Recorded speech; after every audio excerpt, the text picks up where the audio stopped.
السلام علیکم پیارے پاکستانیوں، یہ جو ابھی کیا چل رہا ہے، کتنی وار جو ہے وہ آگے بڑھ گئی، اس پوری ویڈیو کو آپ نے اینڈ تک دیکھنا، سمجھ آ جائے گی آپ کو۔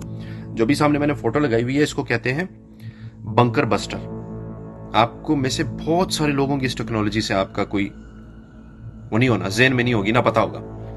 یہ صرف اور صرف امریکہ کے پاس ہے، اور یہ امریکہ نے مجھے شک تھا کہ 3-4 دن پہلے جو ہے وہ اس کو دیے ہیں اسرائیل کو۔ اب ہوا کیا ہے، آج کی تاریخ میں جو آپ ساری تباہی دیکھ رہے ہیں نا تل اویو کے اندر، وہ کچھ بھی نہیں ہے۔ جو ایران میں ہوئی ہوئی ہے وہ بہت زیادہ ہے۔ ہم لوگوں کی توجہ اس طرف زیادہ نہیں ہے، کیونکہ ہم لوگ تل اویو کی طرف زیادہ دیکھ رہے ہیں کہ وہاں پہ ان کی کیسی بج رہی ہے۔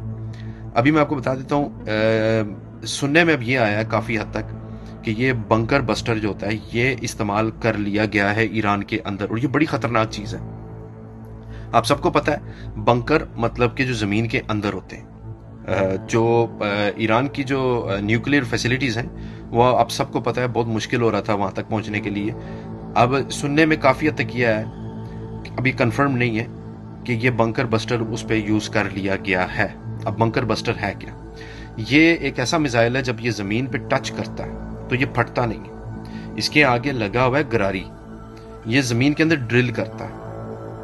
آپ سمجھ رہے ہیں، گرتا ہے تو وہاں پہ دھماکہ نہیں ہوتا، ادھر اس جگہ پہ تھوڑا ہول ہوتا ہے، گڈھا پڑتا ہے، اور یہ میزائل زمین کے اندر جاتا ہے۔ پھر یہ آگے سے اس کا جو وار ہیڈ ہے وہ نکلتا ہے، وہ ریلیز ہوتا ہے اور وہ اور ڈرل کر کے اندر جاتا ہے۔ یہ کافی گہرائی میں جاتا ہے زمین کی، اور گہرائی میں جا کر یہ پھٹتا ہے۔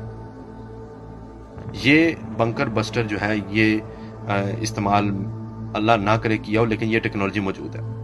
بٹ دا فیکٹ یہی ہے کہ ایران جو ہے وہ اس جنگ کو زیادہ گھنٹوں تک نہیں سہ سکتا۔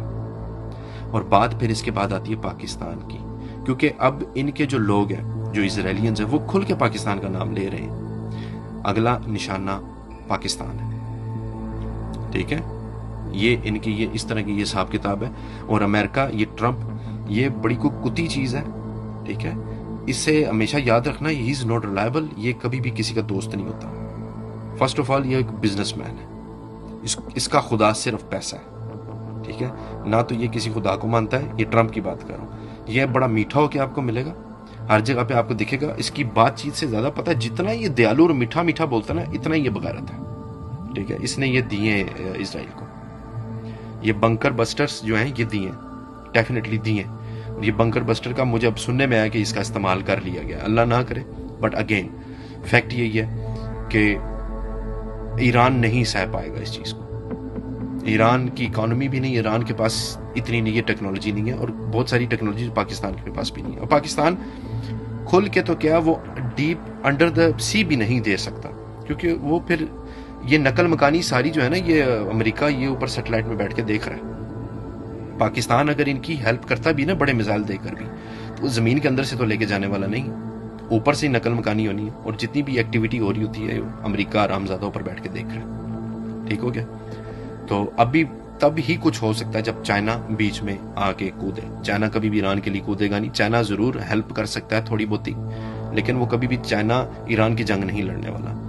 پاکستان بھی ہیلپ کر رہا ہے، پاکستان ایران کی جنگ منہ پہ کھڑے ہو کے نہیں لڑنے والا، انلیس انٹل کہ ایران کے اندر کی تباہی سے پاکستان کے اندر تباہی ہو، تب پاکستان بیچ میں کھل کے جیسے ہندوستان کے دان توڑے تھے تب کرے گا کچھ، ٹھیک ہو گیا؟ اب آپ نے یہ سمجھ لینا، ایران زیادہ دن، کچھ گھنٹے نہیں سہ پائے گا، ٹھیک ہے؟ 24 گھنٹے 48 گھنٹے کچھ اس طرح۔ اس کے بعد پاکستان کی باری ہے۔ اب ایران اپنے ملک میں لوگوں کو یہی کہہ رہا ہے کہ اب تیار ہو جاؤ ہاتھوں سے لڑنے کے لیے، کیونکہ اب اسرائیل نے اپنی فوجیں اتارنی ہے ایران میں۔ ان کے ساری دفاعی جگہوں کو کلیئر کر کے، توڑ تاڑ کے، بمباریاں کر کے، بڑے لوگوں کو مار کے، مطلب کافی نقصان پہنچا کے، اب اسرائیل اپنی فوجیں اتارنے والا ایران میں۔ یہ آپ لکھ لیں میری بات، ٹھیک ہے؟ اور ایران اور پاکستان کا بارڈر ایسے جیسے ایک دروازہ کھلا تو اگلے محلے چلے گئے۔ ذہن میں رکھیے گا، میں آپ کو بار بار کہہ رہا ہوں، پاکستان اس جنگ میں کودے نہ کودے، کدوا دیا جائے گا، اور آ رہا ہے پاکستان اب اس جنگ میں، لکھ لیں آپ۔